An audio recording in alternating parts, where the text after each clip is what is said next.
Սերերուսադիտողներ հաղորդման այս հատվածում զրուցակիցս Global Beauty Union հասարակական կազմակերպության նախագահ Տիգրան Ավագյանն է։ Բարի գալուս, շնորհակալություն, որ այստեղ եք։ Բարև ձեզ Տաթև ջան, շնորհակալ եմ եք անգամ եւս հրավիրելու ձեր տաղավար։ Այսօր ուզում եմ խոսենք մի շատ հետաքրքիր թեմայի մասին, որը Global Beauty Union հասարակական կազմակերպությունը ստեղծել է մի վեբկայք, պլատֆորմա, բոլոր այն հաճախորդների համար, բոլորի համար, որոնք ուզում են գրանցվեն իրենց մասնագետի մոտ։ Beauty ոլորտում այլևս չեն փնտրի մասնագետ Google-ում, չգիտեմ, Yandex-ում կամ Instagram-ում, այլ պարզապես կմտնեն մի հարթակ, որտեղ կլինեն բոլոր Հայաստանի մասնագետները մեկ վայրում։ Կտեսնեն իրենց մասնագետների մոտ թողած կոմենտարիաները, լավն է, վատն է, մասնագիտական կայքը կտեսնեն, հա, իրենց պրոֆեսիոնալ, գնացուցակը կտեսնեն։ Սա շատ կարևոր հանգամանք է դեպ։ Այո, իհարկե, շատ ժամանակ Instagram են մտնում, կամ գրում են, ասենք, Google-ում մասնագետի անունը, կամ փորձում են գրեն ինչ-որ մոտակայքում գտնեն, հա, ինչ-որ կենտրոն, այլևս դրա կարիքը չի լինի։ Կմտնեն մի հարթակ, կտեսնեն եւ գնացուցակը, տարբեր մասնագետներ ունեն տարբեր գնացուցակներ, իհարկե։ Կարող են գրանցվել, ինչը շատ կարեւոր է։ Տեսեք, ինչ են անում մարդիկ սովորաբար, հա, հաճախորդները։ Google-ում փնտրում են վարսահարդար, ենթադրենք, կամ բարբերշոփ, գրում են բարբերշոփ կամ մատնահարդար, բերում են ինչ-որ մի կազմակերպություններ, ովքեր շատ օձիվներ ունեն կամ ովքեր շատ են գումար ծախսել, հա, ընկել են առաջի հարթակներում, բերում է իրենց, փնտրում են հասցեն, հեռախոսահամարը, զանգահարում են, ազատ ժամ են փորձում գտնեն, այդ օրը չունի, մեկ անգամ եւս են մտնում այդ Google-ում փնտրում այլ տեղ, որ այդ ժամին գրանցվեն, հա, եւ այդպես շարունակ։ Գրանցվելուց է զանգարում են, մի 10 րոպե հետո վերցնում է մասնագետը, ասում է, այս ձեզ զանգեմ, ոնց որ տեղ չունեմ, տեսնեմ ազատում եմ, չեմ ազատում տեղ եւ այլն, սպասեցնում է, անհարմար է այդ ամեն ինչը։ Այս պարագայում մեկ անգամ մտնում են հարթակ, ընտրում են իրենց մասնագետին, մասնագետը միշտ նույն վայրում է, մասնագետի անունով կարան գտնեն, համարով կարան գտնեն, չգիտեմ, պրոստը մտնեն մասնագետի դեմքով կարող են գտնել գրանցվել, հա, եթե ոչ անուն են հիշում, ոչ հասցեն են հիշում, պարզապես կարող են մտնել։ Մասնագիտացման էջ մտնել ու այնտեղ գտնել։ Այո, մեր վեբկայքը gbu.am, gbu.am։ Նկատում եմ, եթե վարսահարդար է փնտրում, գնալ վարսահարդարների բաժին ու այնտեղից այո, իհարկե, ընտրում են վարսահարդարներ, իրենց տարածքին ամենամոտը կարող են ընտրել, այլ տեղ, այլ երկիր կարող են ընտրել նաև, գրանցվում են մասնագետի մոտ, իրենց ուզած ժամին արդեն տեսնում են մասնագետը ինչ ժամանակահատված ունի ազատ, ինչը շատ կարևոր է, նաև տվյալ պրոցեդուրան քանի րոպե է տևում, ինչը եւս շատ կարևոր է։ Արդեն իրենց կարող են կազմել իրենց գրաֆիկը, հա, այս ժամից այս ժամ պրոցեդուրան է, ավարտում եմ, մնացած գործերս կհասցնեմ կատարել։ Այստեղ նաև մի շատ կարևոր բան եմ ուզում շեշտենք, չգիտեմ դուք ձեր խոսքում պատրաստվում եք այս մասին ասել թե ոչ, բայց ասացիք, որ կարող են նայել, տեսնել թե Հայաստանից դուրս ինչ իրավիճակ է։ Եվ երբ մենք գնում ենք հանգստանալու,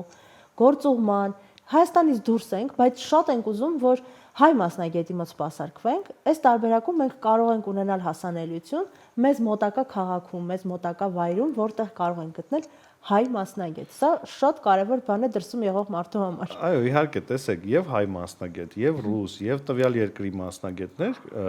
կայքը պատրաստված է ամբողջ աշխարհի համար։ Այնպես որ ենթադրենք դուք գնացել եք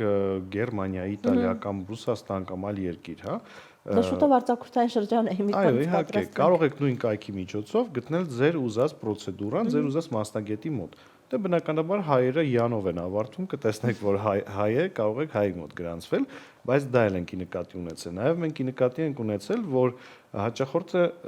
բարդություններ չպետք է ունենա գրանցվելուց, այսինքն ինքը չպետք է մի հատ գրանցվի կայքում, նոր հաճախորդ ընտրի, ինքը ընդհանուր պարզապես մտնում է վեբկայք, ընտրում է իր մասնագետին, ընտրում է ժամը, օրը, պրոցեդուրան եւ գրում է հեռախոսահամար, անուն, ազգանուն։ Իրենց այլ բան չի պահանջվում։ Այլ բանը, երբ որ մասնագետը, երբ որ հաճախորդը ուզում է ունենալ իր կայքում բաժին, որտեղ տեսնում է ինքը ինչ ծախսեր է իրականացրել, որ ժամանակահատվածում է գնացել, ինչ պրոցեդուրաների է մասնակցել։ Անձնական էջը, հա, այսպես։ Այո, դրա համար կարող է գրանցվել, այնտեղ մարդուկի վրա սեղմում է կայքում, ու գրանցվում է մեր կայքում եւ ունենում է իր առանձին բաժինը, որտեղ երևում է իր շարժը, հա, որ օրը ինչ պրոցեդուրա է կատարել, ինչ մասնագետի մոտ եւ այլն եւ այլն։ Բայց նաեւ Իսկ ուզում եմ մինիմալ համակարգչային գիտելիքներ կամ հեռախոսից օգտվելու հնարավորություն ունեցող մարդը կարող է առանց դժվարության մտնել, փնտրել, գտնել, գրանցվել։ Այո, իհարկե, կայքը նրանով է հեշտ, որ պետք չէ շատ գիտելիքներ իմանալ օգտվելու համար։ Ընդհանրապես, եթե ունեն հեռախոս կամ համակարգիչ, պարզապես գրում են gbu.gbu.am, որը նշանակում է Global Beauty Union, բացված կա, մտնում են վեբկայք, ընտրում են մասնագետին, կայքը արդեն ինքը թելադրում է մատդ որտեղ պետք է սխմես։ Մենք այնպես ենք մշակել, որ չպետք է հաճախորդը կամ մասնագետը մտածի որտեղ պետք է սխմի։ Կայքը ինքն է թելադրում, որտեղ պետք է մատը դնես, որ քո ուզածը գտնես։ Այնպես որ հայերեն է գրված, ռուսերեն, անգլերեն, ամբողջ աշխարհի լեզուներով թարգմանվում է կայքը։ Մեկ հպումով կարողանում ես գտնես քո ուզած մասնագետին։ Այլևս էլ պետք չի լինի 7 անգամ մտնել Google կամ Instagram-ով փորձել հիշել մասնագետի անունը, հասցեն կամ հեռախոսահամարն են կորցրել կամ նկարում են վիզիտնի կարտոչկան եւ այլն, դրանք էլ անհրաժեշտություն չկա։ Մի հարթակ բոլոր մասնագետները մեկ տեղում։ Մենք նաեւ նախատեսել ենք, եթե մարդը մարզից է, հա, ուզում է մարզում ունենա իր պրոցեդուրան, չի ուզում գա Երևան բնականաբար, ի սկզբանե հենց ինքը մտնում է կայք, կայքը հասկանում է այդ մարդը որտեղից է մտել, հա, եւ իրեն բերում է իր մոտակայքում գտնվող իր ուզած մասնագետներին։ Եվ իհարկե հնարավորություն տրամադրում ենք, որ ինքը փնտրի այլ տեղերում, նաեւ այլ երկրներում եւ մնացած մասնագետներին տեսնի եւս։ Դա էլ հնարավորություն է, որը ունի։ Այսպիսով փորձել ենք ապահովենք հաճախորդներին ամեն կերպ հեշտացնելով իրենց կյանքը դեպի գրանցում մասնագետի մոտ, դա կլինի մատնահարդար, վարսահարդար, մանիկյուր, մատնահարդար, վարսահարդար, պերմանենտ դիմարդար, մերսումներ, ցանկացած beauty ոլորտում պրոցեդուրաներ կարող են գտնել մեր կայքում եւ հեշտությամբ գրանցվել, ինչը շատ կհեշտացնի իրենց կյանքը։ Նաեւ նշեմ, որ մենք հաղորդակցություն ենք ուղարկում հաճախորդներին, եթե ինքը գրանցվում է տվյալ մասնագետի մոտ, անմիջապես գնում է իրեն հաղորդակցություն։ Տվյալ մասնագետի հասցեն, անունը, պրոցեդուրայի անունը, գումարը, հեռախոսահամարը, ինչը շատ կարևոր է նաև, գնում է հաճախորդին, որպեսզի հաստատված է այսօր այս ժամին այս մասնագետը, այս պրոցեդուրան, այս գնով սպասում է ձեզ կատարելու պրոցեդուրան։ Նաև այն օրը, երբ որ ինքը գրանցվել է, 2 ժամ առաջ հիշեցում է գնում իրեն, մարդը կարող է մոռանալ, որ գրանցվել է, հիշեցում է գնում իրեն, որ այս մասնագետի մոտ այս հասցեով այսինչ պրոցեդուրան է գրանցվել, խնդրում ենք չուշանաք։ Իսկ եթե այդ անձը գրանցվել է այնպիսի պրոցեդուրայի, որը կորեկցիայի անհրաժեշտություն ունի, կամ կրկնակի այցի, կամ շտկման ինչ որ անհրաժեշտություն ունի, որ 1 ամիս հետո, 6 ամիս հետո, մի շաբաթ հետո, հաջորդ օրը 1 տարի կապ չունի, իրեն նորից հիշեցում է գնում, ենթադրենք 1 ամիս հետո կորեկցիա պետքա լինի, 1 ամիս հետո իրեն հիշեցում է գնում, որ այսինչ օրը մասնագետի մոտ գրանցվել եք, ձեր 1 ամիսը լրացել է, կարող եք նույն մասնագետի մոտ գրանցվել, պրոցեդուրան ձեր կորեկցիայի ժամանակը եկել է։ Այսպիսով հաճախորդները արդեն կհիշեն երբ են գրանցվել, իրենց, այսինքն ոնց որ իրանց մոտ մի հատ աշխատակից պահեն, հա, հիշեցնի իրանց պրոցեդուրաների մասին, որ գիտես, պետք է գրանցվեր այստեղ մոռացել ես կամ կարող ես այստեղ գրանցել։ Ինչու՞ չէ, նաև տարբեր մասնագետներ ցանկանում են ուղարկեն հիշեցումներ իրենց զեղչերի մասին, իրենց այլ նոր ծառայությունների մասին, հա, նույնը միշտ տեղեկացված են։ Տեղեկանում են այդ Telegram-ի միջոցով, հա, կամ կայքի միջոցով, որ տվյալ ծառայությունը զեղչված է օրինակ ձեզ համար, կամ ծննդյան օրն է զեղչվել է այսինչ պրոցեդուրան ձեզ համար, կամ նոր ծառայություն է ավելացել այս հարթակում։ Կայքում կարող են գտնել ինչպես անհատ մասնագետների, այնպես էլ կազմակերպություններին եւ գրանցվել կազմակերպություններում։ Հաճախորդները կարող են կազմակերպություններում գրանցվել, այսինքն Եվ վերջին հարցը, եթե ես գրանցվել եմ, բայց այդ պահին չեմ կարող ներկայանալ, ինչպես եմ կարողանալու փոփոխել ժամը եւ գրանցման օրը, ու նաեւ հետադարձ կապ արդյոք կկարողանամ որոշակի հարցեր ճշտելու համար մասնագետի հետ կապի դուրս գալ։ Այո, իհարկե, դա մենք նախատեսել ենք, եթե հետադարձ կապի անհրաժեշտություն է լինում, մասնագետի հեռախոսահամարը ձեզ գալիս է ինֆորմացիայի մեջ, ինչպես նաև ձեր համարն է գնում մասնագետին, որ հետադարձ կապը լինի։ Օրինակ կոսմետոլոգիայի ոլորտում լինում են դեպքեր, երբ որ անհրաժեշտ է նախնական կոնսուլտացիա անել, մինչև ինյեկցիաներ կատարելը։ Խնդիրներ ունի, անտիբիոտիկ խմել է, չգիտեմ, ասենք, այլ առողջական խնդիրներ ունի, թե չէ, կարելի է արդյոք տվյալ պրոցեդուրան կատարել թե ոչ, մասնագետը զանգում է հաճախորդին նախնական կոնսուլտացիա անելու, ինչպես նաև հաճախորդը կարող է զանգարել մասնագետին ինչ որ ինֆորմացիա հաստատելու համար, գնալու, չգնալու, փոփոխման եւ այլն։ Իհարկե մասնագետը իրավունք ունի ժամերը փոփոխելու, հաճախորդը կարող է զանգահարել ժամերը փոփոխության համար կամ նույն հավելվածի միջոցով սեղմել cancel տարբերակը, որ մասնագետը հասկանա այդ ժամը ազատ է լինելու իր մոտ։ Այո։ Շատ լավ, շնորհակալ եմ շատ։ Ձեր հեռուստադիտողներ, հիշեցնեմ, որ զրուցակիցս Global Beauty Union հասարակական կազմակերպության նախագահ Տիգրան Ավագյանն էր։ 21 TV եթերում իր աշխատանքն է սկսում ապրենք առողջ է։ Բարև ձեզ, ես Տաթև Արաքելյանն եմ։ Այսօր տաղավարում հյուրընկալել եմ Մուրացան համալսարանական հիվանդանոցի ինֆեկցիոնիստ Վիոլետա Մանուկյանին։ Բարի գալուս, շնորհակալություն, որ այստեղ եք։ Շնորհակալություն հրավերի համար։ Առհասարակ, երբ մենք խոսում ենք ինֆեկցիոնիստների մասին, հայ այսպես կարող ենք ասել, մտածում ենք, որ նեղ մասնագետներ են, մոտ պետք է գնալ միայն շտապօգնությունով, պետք է գնալ միայն բժշկի կոնկրետ ուղղորդմամբ եւ այլն։ Բայց քիչ չեն դեպքերը, երբ մայրիկները զավակներին, երեխան, ինչ եմ ասում մայրիկները, որովհետեւ հիմնականում երեխաների առողջությամբ մայրիկներն են, հա, զբաղվում, ուղղորդում են դեպի ինֆեկցիոնիստը առանց այլ մասնագետի, այսպես ասած, ուղղորդման։ Որքանով է սա ճիշտ եւ երբ է պետք, որ մայրիկը երեխային բերի ինֆեկցիոնիստի մոտ առանց այլ մասնագետի, թերևս այս դեպքում մանկաբույժի ուղղորդման։ Ուրեմն այսպես պատասխանեմ ձեր հարցին, մանկաբույժ ինֆեկցիոնիստները, այդ թվում նաև ես, շատ հաճախ են առնչվում այս հարցի հետ, որովհետև մանկական պաթոլոգիաների ախտաբանությունների մեծ մասը հենց ինֆեկցիոն բնույթի են։ Այսինքն մենք մանկաբույժ ինֆեկցիոնիստներս շատ ենք զբաղվում պաթոլոգիաներով մանկահասակ տարիքում։ Այդ իսկ պատճառով ինֆեկցիոնիստին դիմելը ճիշտ է այս պարագայում։ Շատ հաճախ Իսկ նույնիսկ առանց թերապևտի ուղղորդման։ Նեղ ինֆեկցիոն պաթոլոգիաները պետք է ուղղորդվեն թերապևտի կողմից, բայց օրինակ շնչառական վարակները, փորլուծությունները դրանցով զբաղվում են ինֆեկցիոնիստները եւս։ Այսինքն այստեղ թերացում չի լինի, եթե ծնողը ինքնուրույն դիմի ինֆեկցիոնիստին, բայց առաջին օղակը բնականաբար մանկաբույժին դիմելն է։ Նեղ մասնագիտություններ, պաթոլոգիաները, օրինակ բրուցելիոզը, բնականաբար թերապևտը պետք է ուղղորդի ինֆեկցիոնիստի մոտ։ Հարկ եղած դեպքում առաջին օղակը մանկաբույժին դիմելն է, ով արդեն ուղղորդում է մեզ մոտ։ Ըստ ձեր պրակտիկայի, վերջին շրջանում ամենաշատ տարածված ինֆեկցիոն խնդիրները որոնք են, որտեվ մենք հայերս, հա, կարող ենք ասել, որ երբ խոսում ենք ինֆեկցիաների մասին, մտածում ենք փորլուծությունը, սուրշնչառական վարակներ, ինֆեկցիաները, եւ սրանք էլ կարծես թե մենք մեզանով փորձել ենք սեզոնային առանձնահատկություններ բնորոշել եւ այս կամ այն սեզոնին բնորոշ։ Բայց արի ու տես, որ ինֆեկցիոնիստներն աշխատում են 24/7 ռեժիմով եւ միշտ էլ կա այդ անհրաժեշտությունը։ Քիչ առաջ խոսեցին նեղ ինֆեկցիոն պաթոլոգիաների մասին, դրանք միշտ արդիական են ու դրանցով բնականաբար միշտ զբաղվում են ինֆեկցիոնիստները, օրինակ բրուցելիոզը, լեշմանիոզը, դրանցով միշտ զբաղվում ենք մենք, բայց այո, սեզոնայնություն կա։ Բնականաբար աղիքային վարակները հիմնականում հանդիպում են ամռան սեզոնին, շնչառական վարակները աշուն ձմեռ սեզոնին, այսինքն այո, ձեր ասածի պես 24/7 ինֆեկցիոնիստները աշխատում են։ Եվ կուզեի նշեի վերջին մոտավորապես 2 շաբաթվա ընթացքում հիմա շատ արդիական է,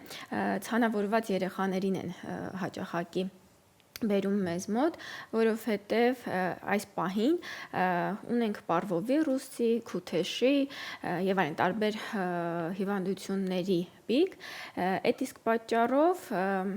երբ դիմեն ցանավորման դեպքում ինֆեկցիոնիստին։ Հա, որովհետև մի տեսակ լղոզված սահման ունի, որովհետև երբ մենք տեսնում ենք ցան, մտածում ենք կամ մաշկաբան կամ ալերգոլոգ։ Հիմնականում այդ երկուսին ենք մտածում, բայց ինֆեկցիոնիստները եւս զբաղվում են դրանով, Արիուտես։ այո, արիուտես։ Իհարկե ցանը ինքնուրույն հիվանդություն ինֆեկցիոն պաթոլոգիայի ժամանակ դիտարկել պետք չի, որովհետև դա ախտանիշ է այս դեպքում։ Եթե ցանը ուղեկցվում է ջերմության բարձրացումով, կտրուկ, այդ դեպքում ամենայն հավանականությամբ ցանը ինֆեկցիոն բնույթի է։ Այդ ժամանակ մենք կարող ենք օգնել։ Եվ կուզեի մի հատ նյուանս նշել, որ ցանը այս պարագայում հիմնական անհանգստացող ախտանիշն է, անհանգստացնող ախտանիշն է լինում ծնողի համար։ Այն որ երեխան ջերմում է, թույլ է, կարող իրան այդքան չանհանգստացնի, բայց կենտրոնանում են ցանի վրա, կենտրոնանում են ցանի վրա։ Իրականում ցանն այդքան անհանգստացնող չի, ինչքան երեխայի կլինիկական վիճակը։ Այսինքն ինքնազգացողությունը։ Դե ինչ տեսնում ենք, դրանով անհանգստանում ենք։ Այո, ցանային ինֆեկցիոն տարբեր հիվանդություններ ուղեկցվում են ցանով ու ցանի տարբերակումը կարևոր է հասկանալու ինֆեկցիոն է, ալերգիկ է, միգուցե մաշկաբանի օգնության կարիք ունենք։ Այդ իսկ պատճառով ցանի պարագայում ինքնաբուժությամբ զբաղվել կարծում եմ, որ ճիշտ չի։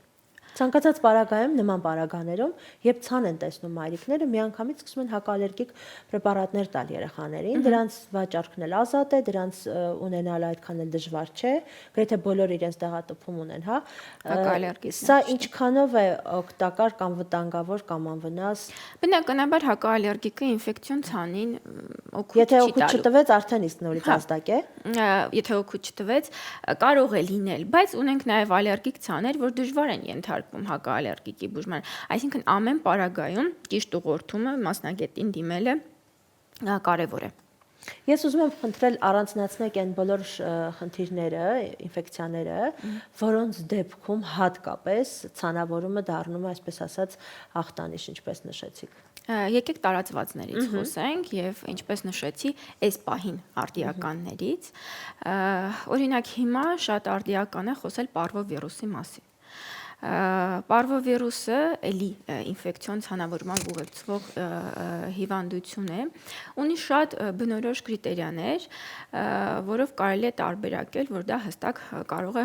խոսքը գնալ պարվովիրուսի մասին։ Ուրեմն այստեղ բնորոշ է դեմքի ցանավորումը հիմնականում ու ապտակի ախտանիշ ենք ասում, այսինքն կարմրած, հիպերեմիկ այտեր են ունենում փոքրիկները, հիմնականում քիչ շրթունքային տարածությունը լինում է ազատ։ Մինչև ցանի դրսևորումը մենք ունենում ենք ջերմության բարձրացում, ինքնազգացողության վատացում, թուլություն եւ այլն, այսինքն այն ամենը, ինչ բնորոշ է հիվանդ երեխային։ Դրանից հետո ունենում ենք ցանավորում։ Շատ հաճախ հարց է հնչում, իսկ ինչքան ժամանակ կա վարակիչ երեխան, չէ՞։ Հատուկ բուժում չի։ Եվ կարող ենք մանկապարտեզ կամ դպրոց տանել, ցանավորված ժամանակ է, ինքը արդեն քիչ վարակիչ է։ Երբ որ ցանը կա, ինքը արդեն վարակել է։ Բայց տեսեք, որ պացիենտի ծնողի համար սա հակառակ կարելի, բնականաբար հիվանդություններ կան, որոնք այո ցանի ժամանակ առավել վարակիչ են եւ այլ, բայց կոնկրետ այս պարագայում, պարվովիրուսի պարագայում B19 վարակիչ ժամանակ ցանավորված ժամանակ քիչ վարակիչ են լինում։ Իրանք արդեն վարակելիության этаպը անցել են։ Հատուկ ինչ-որ բուժում չի պահանջում։ Սովորաբար վիրուսային ցանավորումները բուժում չեն պահանջում։ Ուղղակի անհրաժեշտ է հետևել, հսկել երեխային, սիմպտոմատիկ, այսինքն ջերմության բարձրացման իջեցում, ընդհանուր շատ հեղուկների օգտագործում եւ այլն։ Այդ ամեն ինչը բնականաբար արվում է, բայց հատուկ ցանի համար ոչինչ չի արվում։ Քանի հնարավորություն ունեմ ասեմ, որ ոչ մի հիվանդություն հակացուցում չի երեխային լողացնելու, մաքուր պահելու համար։ Կան ցանային տարբեր հիվանդություններ, օրինակ ջրծաղիկը ամենատարածվածը, միշտ ասում են հանկարծ չլողացնեք երեխային։ 21 օր չլողացնեք։ Այո, չլողացնեք, տենց կեղտոտ պահեք երեխային, որ հանկարծ ցանը չտարածվի։ Դա թյուր կարծիք է։ Իրականում հակառակը երեխային մաքուր պահելով մենք կանխարգելում ենք երկրորդային բակտերիալ վարակների ձևավորմանը։ Այսինքն կեղտոտ պահելով մաշկը մենք նպաստում ենք, որպեսզի բակտերիայի համար նպաստավոր պայման լինի եւ ունենանք երկրորդային ինֆեկցիա։ շատ հաճախ հոսպիտալիզացիոն ցուցումներ ենք ունենում, որովհետև ունենում ենք հենց մաշկային ախտահարումներ, որոնք արդեն հակաբակտերիալի կարիք ունեն, չէ՞ որ ջրծաղիկը հակաբակտերիալով չես բուժում, եթե նշանակում ենք ունենում բարդությունների արդյունքում ենք նշանակում հակաբակտերիալ թերապիան։ Այսինքն ոչ մի ցան մեզ համար, Այս կարևոր է։ այո, ոչ մի ցան մեզ համար հակացուցում չի, որպեսզի մաշկը պահենք մաքուր։ Իսկ ինչ լողանալ ասելով, լողացնել ասելով մենք շատ տարբեր ենք, հա, հասկանում։ Մի մայրիկ կարող է հասկանալ պարզապես ցողելը, մյուս մայրիկը լավ ոճառով տրորելը, այդ ոսկե միջինը ոնց գտնենք, որ եւ չվնասենք ցանավորումները, ջրի ջերմաստիճանը, նաեւ օգտագործված նյութերը, օճառ, գելեր եւ այլն։ Սովորաբար, ինչով որ միշտ լողացնում ենք երեխային, նույն հիգիենիկ պարագաներով լողացնում ենք, կնեն օճառը, որ միշտ օգտագործել է մայրիկը, այն գելը, որ միշտ օգտագործել է մայրիկը։ Իսկ ինչ վերաբերում է ջերմաստիճանին, բնականաբար միջին ջերմաստիճանի ոչ շատ տաք, ոչ շատ սառը, իրեն բնական տրորել պետք չի, չէ՞։ Հա, ու տրորել պետք չի։ Շատ լավ։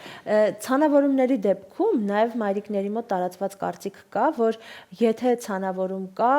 հնարավոր է նաև ճիճվագրություն է, որովհետև այդպես կարծիք կա, չէ՞, ճիճուները նաև ցանավորումով են ախտահայտվում։ Ախտահարումներ են առաջացնում, ատամների կրճտոց, Բերանից ջուր գնալ, թքահոսություն եւ այլն։ Դրանք միֆեր են իրականում, իսկ եթե չկա, դա դեռ չի նշանակում, որ չկա։ Որ չկա, այո, դա բացարձակ պարտադիր պայման չի ու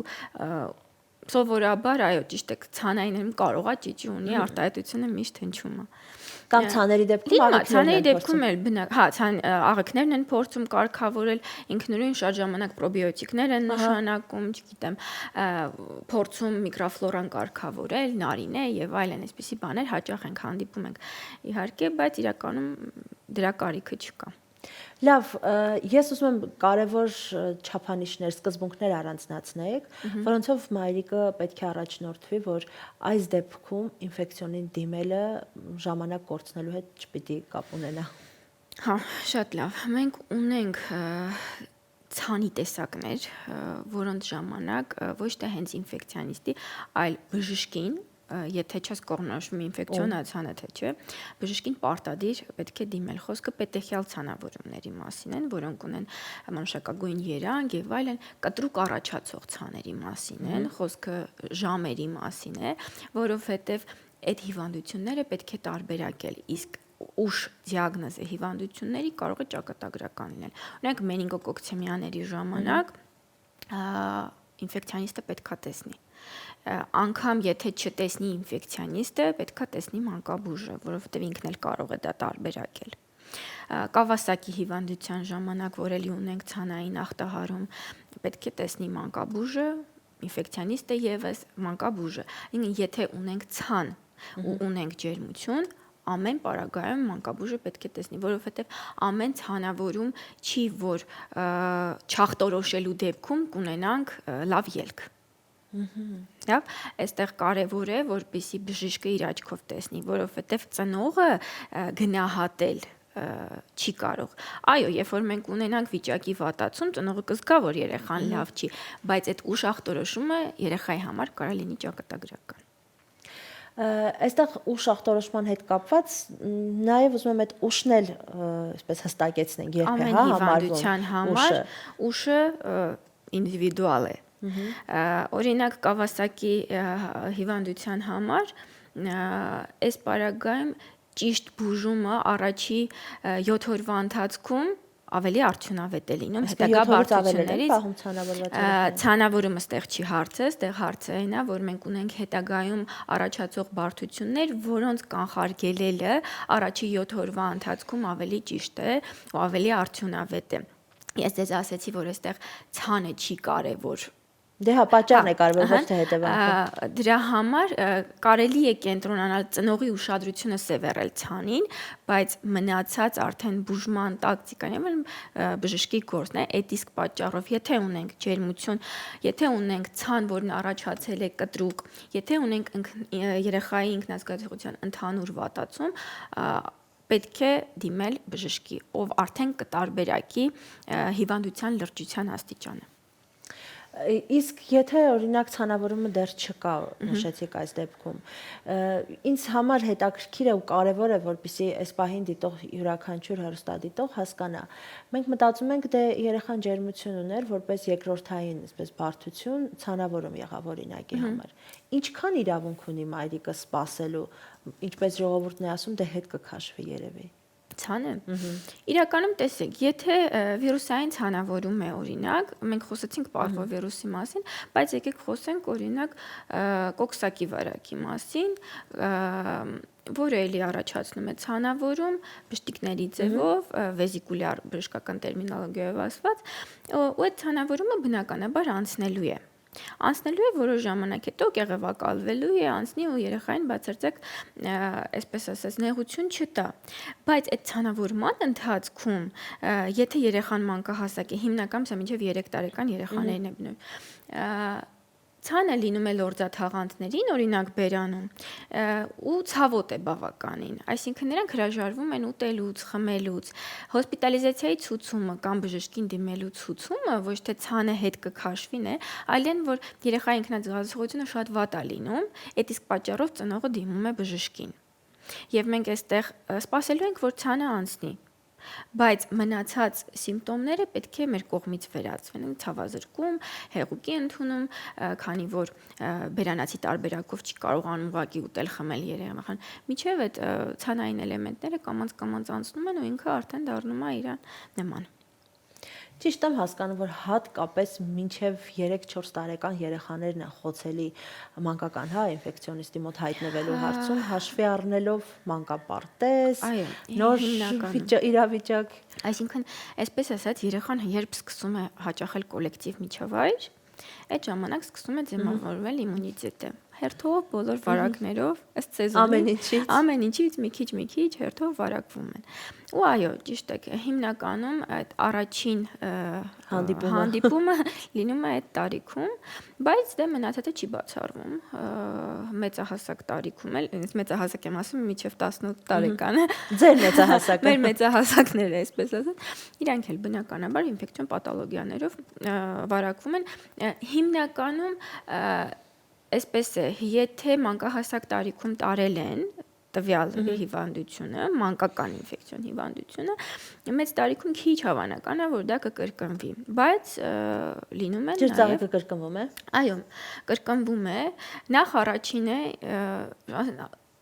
հստակ մայրիկներ օրինակ, որ մեր մոտ հոսպիտալիզացիայի են լինում երեխայի հետ, ասում են, որ հարց ենք տալիս ջրծաղիկ տարել եք թե չէ, երբ որ երեխան հիվանդ է լինում, ահա, հաստատ տարել եմ,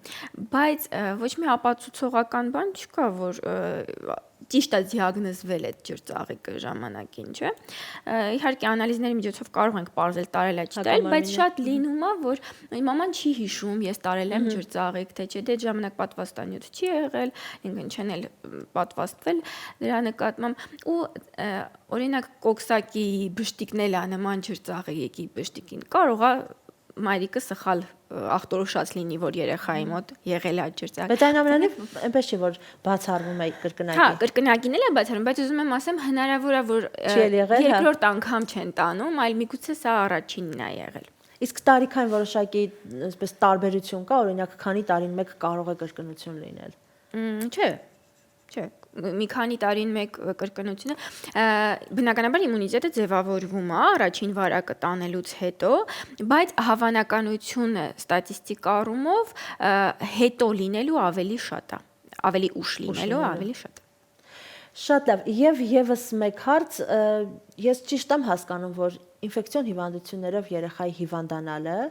այդքան էլ ուղիղ կապ չունի նրա հիգիենայի հետ։ Չէ, իհարկե նայած ինչ մեխանիզմով է փոխանցվում։ Օրինակ օդակաթիլային ճանապարհով փոխանցվողը, այո, այդքան էլ կապ չունի, եթե մի սենյակում հիվանդ մարդ լինի, այո, բնականաբար կարող է վարակվել։ Բայց օրինակ աղիքային վարակների դեպքում, այո, հիգիենայի հետ կապ ունի։ Բնականաբար ունի, որտեղ աղիքային վարակները հիմնականում պերոս տարբերակով են փոխանցվում, այո, պերոս տարբերակով են փոխանցվում, եթե մաքուր լինեն, բնականաբար վարակները ավելի ուշ կհիվանդանան։ Շատ լավ, շնորհակալ եմ շատ զրույցի ու ներկայության համար։ Ձեզ շնորհակալություն։ Բոլոր հեռուստադիտողներին ուզում եմ ասել, որ ոչ մեկս ապահովագրված չենք, ոչ մեկից բալիկ ապահովագրված չէ ինֆեկցիոն հիվանդություններից։ Դրա համար պետք է չխուսափել բժշկի գնալուց, չհետաձգել բժշկի գնալը, որպեսզի հետագայում նաև չունենանք խնդիրներ։ Իսկ զրուցակիցս Մուրացան համալսարանական հիվանդանոցի մանկական ինֆեկցիոնիստ Վիոլետա Մանուկյանն էր։ Շնորհակալություն, որ մեզ հետ եք, ցտեսություն։